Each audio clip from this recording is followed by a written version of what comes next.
Magandang araw mga Aldab Nation! May panibago na naman po akong update para sa inyong lahat. Pero bago natin ito umpisahan, ay huwag niyo muna kalimutan na mag-subscribe sa aking YouTube channel at i-click mo na rin ang katabing bell button para maging updated ka sa mga latest videos na i-upload ko. At kapag umabot na ng 100,000 subscribers ang aking channel, ay may sorpresa ako para sa inyong lahat.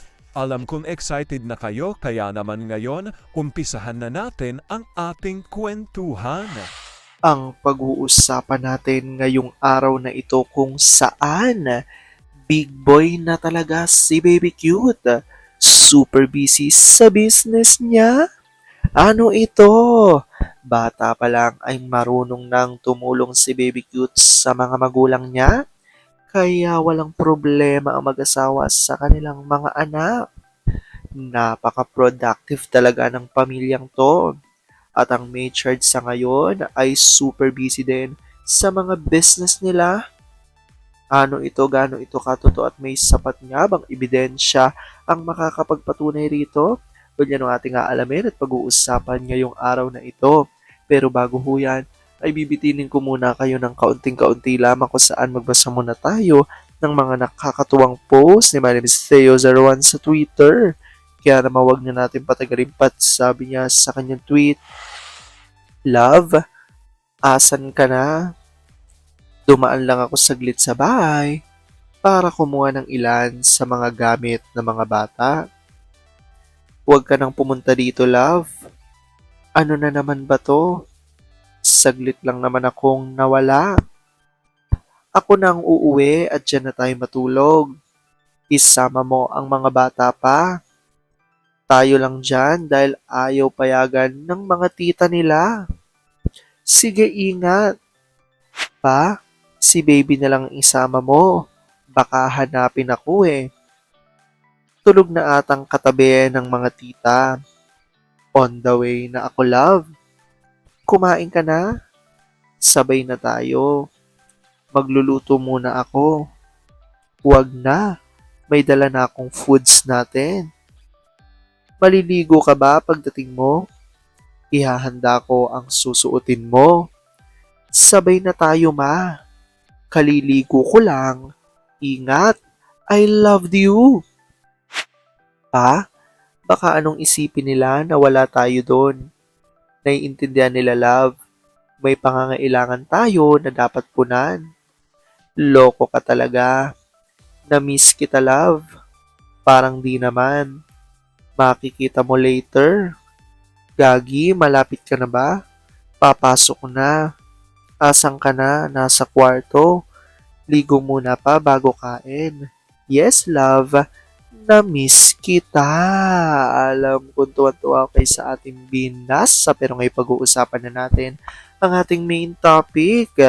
Oops, wait lang, saglit lang to. May ipapaalala lang ako para sa mga bago pa lang sa aking channel. Huwag niyong kalimutan na mag-subscribe sa aking YouTube channel at i-click na rin ang notification bell para lagi kayong updated sa mga latest videos na i-upload ko at para maging parte na rin kayo ng aking Fanatics Channel family. Well, alam kong super excited na kayo sa ating kwentuhan, kaya naman dumako na tayo sa ating main topic. Gaano nga ba katotoo na big boy na raw talaga si Baby Cute at super busy na sa business niya? Ano ito? Bata pa lang ay marunong nang tumulong si Baby Cute sa mga magulang niya. Kaya naman wala nga raw problema ang mag-asawa sa mga anak nila. Napaka-productive talaga ng pamilyang ito. At ang May Chard, super busy rin nila sa kanilang mga business. Ano ito, gaano ito katotoo at may sapat nga bang ebidensya ang makakapagpatunay rito? Well, yan ang ating aalamin at pag-uusapan ngayong araw na ito. Alam kong super excited na kayong malaman niyang kaya naman, huwag na natin patagalin pa. Unang-una ng reaksyon ni Marino Torrio, my name is Theo01. Swerte ng 9 para sa kanya pala yun. Yes, big boy na si Baby Cute. Kaya nagsisaving siya Lagi para sa future ni Nainay. Para paglaki ni Nainay, may gagamitin siyang panggastos. Paglaki, baka mali yata kung sino ang nasa isip ko. Sagot ni Nela Aiden at Mamila Kambal. Baby cute, wala kaming pake sa sarsuela. Meron pa ba? Basta masaya at tahimik ang private life ng family nyo, okay na sa amin yon. Yung mga user at sarsuelistas, laughing na lang sa amin. Basta para kay Nainay at sa ikaw unlad ng pamilya, go lang. Dedma ang paek-ek ng mga nabibigyan ng ayuda. Basta pamilya Fox, happy together, yan ang truth at importante. Aldab pa rin. Sabi ni Larry at Beth Jimenez, not affected at all. Nauumay nga lang. We understand na need din maging productive para sa ekonomiya ng mga mahal sa buhay. Yun lang ang mahalaga, ang masayang F-family, aldab pa rin. Sabi naman ni Babe S. Nuez at Pamela Jane Peren, nasa poder kami ng katotohanan, kaya masaya ang family nyo. Mas higit ang kasiyahan naming nagmamahal sa inyo na patuloy ang pag-unlad, ang buhay, at matatag ang samahan ng inyong family. Well, ZGOC, patungo sa kadiliman ng walang hanggan, Alda pa rin, Alda will be back. Korak! Walang pakil sa sarsuela. Bahala sila magmukhang tanga at katawa-tawa. Wapakil sa drama nila. Sabi naman ni Helen Bacho at Evelyn Ala Salvador. Hello BBC.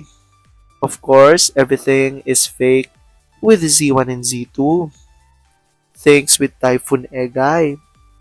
Ignore social media with Z1 and Z2.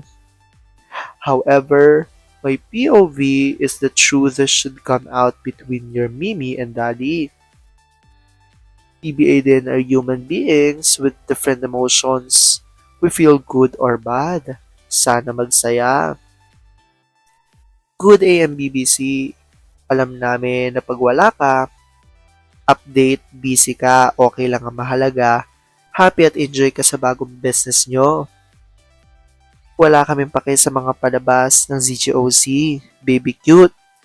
Doon kami sa private. Nakakatok na happy ang fam nyo. Kahit na ano-anong paninira sa mga parents nyo, deadma lang kami kasi alam namin ang totoo. Chill and relax lang kami. God bless us. At kaya nga ito nasabi ng ilan sa mga netizens, especially ng mga true-blooded Aldab Nation ay dahil nga sa revelasyon ni Baby Theo at ayon sa kanya, hey guys, pasensya na kung bihira na lang mag-update ang baby cute nyo. Nauhumaling kasi ang baby cute sa business para sa future ng kanyang nainay. As always, walang problema sa pagsasama ng mag-asawa. Nasa inyo pa rin kung paniniwalaan nyo ang sarsuela, basta ako, tuloy pa rin na forever. Ayan nga ho ang revelasyon dito ni Baby Theo. Marami nga ho kasing nagtatanong at curious ko anong araw ba ang ganap ngayon ng May chart, especially ngayon na wala talagang masyado mga update kahit na sa mga solo projects at mga ginagawa o trabaho ni na Alden at Meng. Kaya naman, kinukumusta ng marami mga TBADN ang May chart. So ngayon nga, naglabas nga si Baby Theo ng isang update kung saan, ayon sa kanya, kahit hindi nga raw madalas mag-update, okay na okay ang pamilyang May chart. Sa katunayan, pati daw si Baby Theo ay meron ng savings at marunong nang mag-ipon. Kaya naman talagang super stable na ng future ng May chart family. Pwede comment down below dyan guys kung ano po opinion nyo patungkol dito. Alam ko dahil dito marami sa inyo mas lalo ngayon kumakapit at naninindigan na Aldab Nature is real. Pero sabi nga natin na kahit na ano pa man na magdesisyon ni na Alden at Meng sa kanilang buhay, karera at buhay pag-ibig, kailangan natin sila supportan, kailangan natin ito tanggapin ng buong buo dahil yun ang kanilang deserve. At yun ang aking update for today's video. Maraming salamat mga Aldab Nation. Ingat!